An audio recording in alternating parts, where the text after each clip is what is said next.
ইয়া আল্লাহ, উত্তরা বিমান দুর্ঘটনায় যারা শহীদ হয়েছে মাওলা, তাদেরকে তুমি শহীদ হিসেবে কবুল করো। যারা আহত হয়েছে আল্লাহ, তাদেরকে তুমি নেক হায়াত দান করো। আজকের এই বিমান দুর্ঘটনায় অলরেডি আমরা জানতে পেরেছি 5 জন নিহত হয়েছে।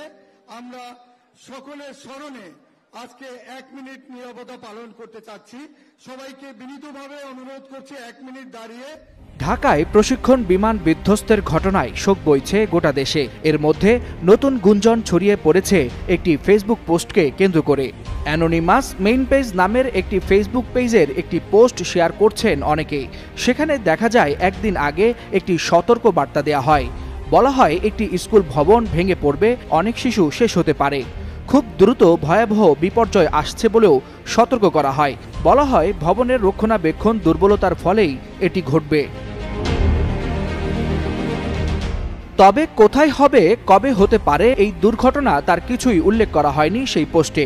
এমনকি বাংলাদেশের নামও সেখানে উল্লেখ নেই। অ্যানোনিমাস মেইন পেজ নামের এই ফেসবুক পেজটি কারা পরিচালনা করছে তা বোঝার কোনো উপায় নেই, কারণ সবার মুখমণ্ডল ঢাকা থাকে একটি বিশেষ ধরনের মাস্ক দিয়ে।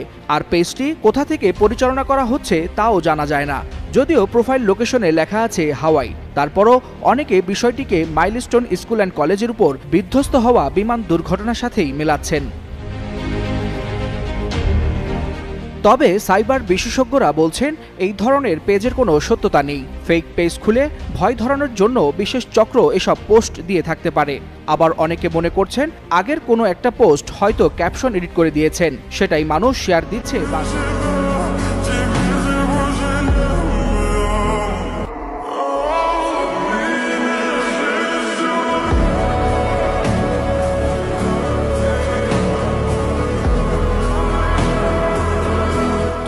মাইলস্টোন কলেজের যে সকল শিক্ষার্থী বিমান বিধ্বস্তের ঘটনায় মারা গেছে তাদেরকে এই কবরস্থানে কবর দেওয়া হবে। দেখতে পারছেন শুধু কবরের পর কবর খনন করা হয়েছে। অনেক শিক্ষার্থী এই ঘটনায় মারা গেছে। আপনারা সকলেই তাদের জন্য দোয়া করবেন, আল্লাহ তাআলা যেন তাদের সকলকে জান্নাতুল ফেরদৌস দান করেন।